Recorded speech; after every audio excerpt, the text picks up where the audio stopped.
مدینے میں مسلمانوں کے علاوہ دو اور جماعتیں بھی تھیں۔ یہ دونوں جماعتیں ہر لحاظ سے مسلمانوں سے مختلف تھیں۔ ان کا عقیدہ، دین، مصلحتیں، ضروریات، جذبات اور احساسات بالکل مسلمانوں کے خلاف تھے، اور یہ دونوں جماعتیں تھیں مشرکین اور یہود کی۔ چنانچہ نبی اکرم صلی اللہ علیہ وسلم نے ایک عہد و پیمان مسلمانوں کے مابین کرایا اور ایک دوسرا عہد و پیمان مسلمانوں اور مشرکین نیز مسلمانوں اور یہود کے درمیان کرایا، اور اس بارے میں ایک تحریر بھی لکھی گئی جس کے خاص نکات یہ ہیں۔ نمبر 1، قریش اور یثرب کے مومنین و مسلمین اور ان کے ماتحت ہو کر ان کے ساتھ ملنے والے اور جہاد کرنے والے بقیہ لوگوں سے الگ ایک امت ہیں۔ نمبر 2، ان کی دیت کی ادائیگی اور قیدی کی رہائی اہل ایمان کے درمیان سابق دستور کے مطابق ہوگی، اور یہ فدیے اور دیت میں اہل ایمان کی مدد کریں گے۔ نمبر 3، یہ لوگ مفسد، ظالم اور باغی کے خلاف ایک ہاتھ ہو کر اٹھیں گے، چاہے وہ ان کی اپنی اولاد ہی کیوں نہ ہو۔ نمبر 4، کوئی مومن کسی مومن کو کافر کے بدلے قتل نہیں کرے گا اور نہ کسی مومن کے خلاف کسی کافر کی مدد کرے گا۔ نمبر 5، اللہ کا ذمہ ایک ہے، لہذا ایک معمولی آدمی کا دیا ہوا ذمہ بھی سارے مسلمانوں پر لاگو ہوگا۔ نمبر 6، جو یہود مسلمانوں کے پیروکار ہو جائیں ان کی مدد کی جائے گی اور وہ دوسرے مسلمانوں کی طرح ہوں گے۔ نمبر 7، مسلمانوں کی صلح ایک ہوگی۔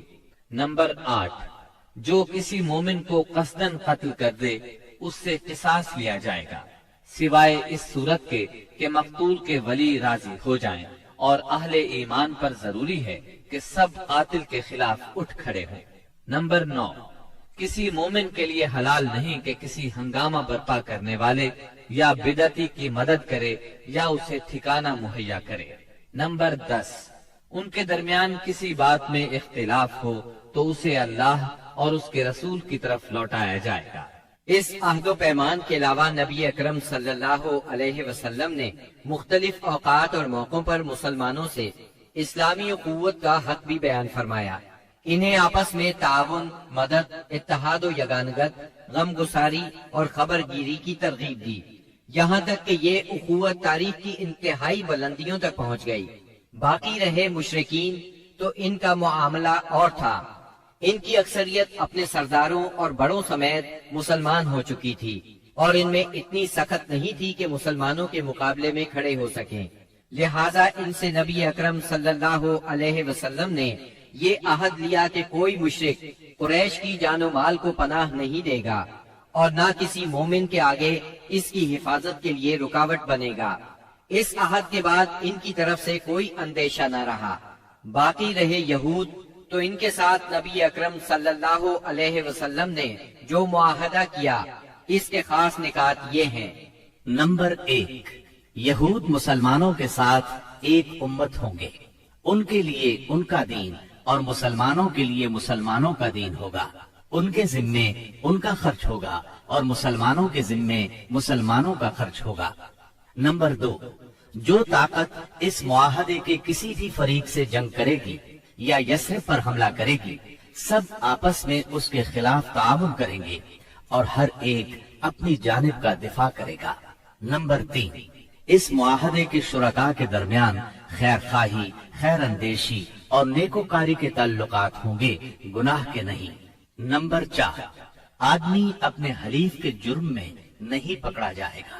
نمبر 5، مظلوم کی مدد کی جائے گی۔ نمبر 6، جب تک جنگ برپا رہے گی یہود بھی مسلمانوں کے ساتھ خرچ برداشت کریں گے۔ نمبر 7، اس معاہدے کے شرکاء پر یثرب میں ہنگامہ آرائی اور کشت و خون حرام ہوگا۔ نمبر 8، اگر ان میں کوئی ہنگامہ یا جھگڑا برپا ہو جائے تو اس کا فیصلہ اللہ اور اس کے رسول کریں گے۔ نمبر 9، قریش اور ان کے مددگاروں کو پناہ نہیں دی جائے گی۔ نمبر 10، یہ معاہدہ کسی ظالم یا مجرم کے لیے آڑ نہیں بنے گا۔ اس معاہدے کی روح سے یثرب کے سارے باشندے مسلمان، مشرکین اور یہود ایک ہی وحدت کی لڑی میں پرو دیے گئے۔ مدینہ اور اس کے اطراف کو ملا کر ایک آزاد اور خود مختار حکومت قائم ہو گئی۔ اس میں مسلمانوں کا کلمہ نافذ تھا اور اس کے سربراہ محمد صلی اللہ علیہ وسلم تھے۔ اس دوران 1 اور 2 ہجری میں کئی اہم واقعات پیش آئے، ان میں سے کچھ اس طرح ہیں۔ اسی دوران میں قبلے کی تبدیلی کا حکم آیا۔ مکہ مکرمہ سے ہجرت کر کے مدینہ منورہ آنے کے بعد 16 یا 17 ماہ تک مسلمان بیت المقدس کی طرف رخ کر کے نماز پڑھتے رہے۔ اب حکم آیا کہ خانہ کعبہ یعنی مسجد الحرام کی طرف منہ کر کے نماز ادا کی جائے۔ اسی سال میں رمضان المبارک کے روزے رکھنے اور زکوٰۃ ادا کرنے کے احکام نازل ہوئے۔ پھر عیدین کی نماز اور صدقۃ الفطر کا حکم دیا گیا۔ اسی سال میں پہلی عید الفطر اور پہلی عید الاضحیٰ پڑھی گئی۔ اسی سال نبی کریم صلی اللہ علیہ وسلم نے اپنی پیاری بیٹی سیدہ فاطمہ رضی اللہ عنہا کی شادی سیدنا علی رضی اللہ عنہ سے کی۔ سب سے بڑھ کر یہ کہ اسی سال میں مسلمانوں پر حکم الہی سے جہاد فرض کیا گیا اور مسلمانوں کو اپنے دفاع کا حق دیا گیا۔ مکہ معظمہ میں صرف تبلیغ کا حکم تھا، اب اپنے تحفظ میں تلوار اٹھانے کا حکم آ گیا۔ چنانچہ سریوں اور غزوات کا آغاز ہوا۔ جن جنگوں میں آپ نے کسی صحابی کو امیر لشکر بنا کر بھیجا وہ سریہ کہلاتی ہے، اور جن جنگی مارکوں میں آپ خود امیر لشکر ہوئے وہ غزوہ کہلاتے ہیں۔ تاریخ اسلام میں غزوات کی تعداد 21 سے لے کر 27 تک بیان کی جاتی ہے، جبکہ سریوں کی تعداد اس سے کہیں زیادہ ہے۔ اس سال کے دوران کئی غزوات ہوئے، لیکن سب سے مشہور غزوہ غزوہ بدر ہے۔ نبی کریم صلی اللہ علیہ وسلم جب ہجرت کر کے مدینہ منورہ پہنچے تو ان دنوں مدینے میں ایک نہایت دولت مند اور با اثر شخص عبداللہ بن ابی تھا۔ ہجرت سے پہلے انصار میں اس کا بہت اثر اور رسوخ تھا۔ انصار اسے اپنا سردار بنانے والے تھے، بلکہ اس کی تاج پوشی کے لیے ایک تاج بنوا لیا گیا تھا۔ اسی دوران میں آپ صلی اللہ علیہ وسلم ہجرت کر کے مدینہ پہنچے اور انصار کے دونوں قبائل نے آپ کے ہاتھ پر بیعت کر لی، اور میثاق مدینہ کے ذریعے سے یہودیوں نے بھی آپ کی قیادت کو تسلیم کر لیا۔ اس سے عبداللہ بن ابی کی سرداری کے منصوبے دھرے کے دھرے رہ گئے۔ اس بنا پر اس نے آپ کی مخالفت پر کمر باندھ لی۔ ادھر مشرکین مکہ جو اسلام، مسلمانوں اور رسول اللہ صلی اللہ علیہ وسلم کی دشمنی میں جل بھن رہے تھے، انہوں نے عبداللہ بن ابی کو ایک دھمکی آمیز خط تحریر کیا۔ اس خط میں انہوں نے 2 ٹوک الفاظ میں لکھا: آپ لوگوں نے ہمارے صاحب کو پناہ دے رکھی ہے، اس لیے ہم اللہ کی قسم کھا کر کہتے ہیں یا تو آپ لوگ اس سے لڑائی کریں یا اسے نکال دیں، یا پھر ہم اپنی پوری جمعیت کے ساتھ آپ لوگوں پر چڑھائی کر کے آپ کے سارے جنگجوؤں کو قتل کر دیں گے اور آپ کی عورتوں کی حرمت پامال کر دیں گے۔ جب یہ خط عبداللہ بن ابی اور اس کے ساتھیوں کو ملا تو وہ رسول اللہ صلی اللہ علیہ وسلم سے جنگ کے لیے تیار ہو گئے۔ نبی اکرم صلی اللہ علیہ وسلم کو اس کی خبر ہوئی تو آپ ان کے پاس تشریف لے گئے اور فرمایا: قریش کی دھمکی تم لوگوں پر بہت گہرا اثر کر گئی ہے۔ تم خود اپنے آپ کو جتنا نقصان پہنچا دینا چاہتے ہو، قریش تمہیں اس سے زیادہ نقصان نہیں پہنچا سکتے۔ تم اپنے بیٹوں اور بھائیوں سے خود ہی لڑنا چاہتے ہو۔ نبی اکرم صلی اللہ علیہ وسلم کی یہ بات سن کر لوگ بکھر گئے۔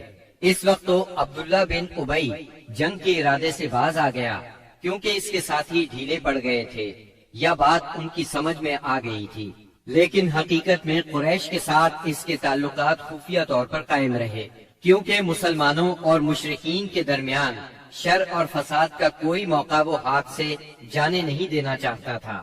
پھر اس نے اپنے ساتھ یہود کو بھی ملا رکھا تھا تاکہ اس معاملے میں ان سے بھی مدد حاصل کرے، لیکن وہ تو نبی صلی اللہ علیہ وسلم کی حکمت تھی جو رہ رہ کر شر و فساد کی آگ کو بجھا دیتی تھی۔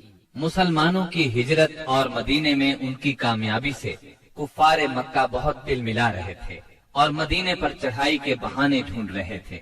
رسول اللہ صلی اللہ علیہ وسلم کے بڑھتے ہوئے اقتدار اور اسلام کی اشاعت نے مکہ میں ابو جہل اور ابو سفیان کو سخت بے چین کر دیا تھا۔ یہی کیفیت مدینے میں عبداللہ بن ابی کی تھی۔ اس نے قریش کے حوصلے بڑھائے اور انہیں یقین دہانی کرائی کہ اگر تم نے مدینے پر دھاوا بولا تو یہودی تمہارا ساتھ دیں گے۔ مسلمان جب سے مدینہ آئے تھے خطرات بڑھتے جا رہے تھے اور ان کے سروں پر منڈلا رہے تھے۔ یہی وجہ تھی کہ مسلمانوں نے راتوں کو جاگ جاگ کر مدینے کا پہرا دیا۔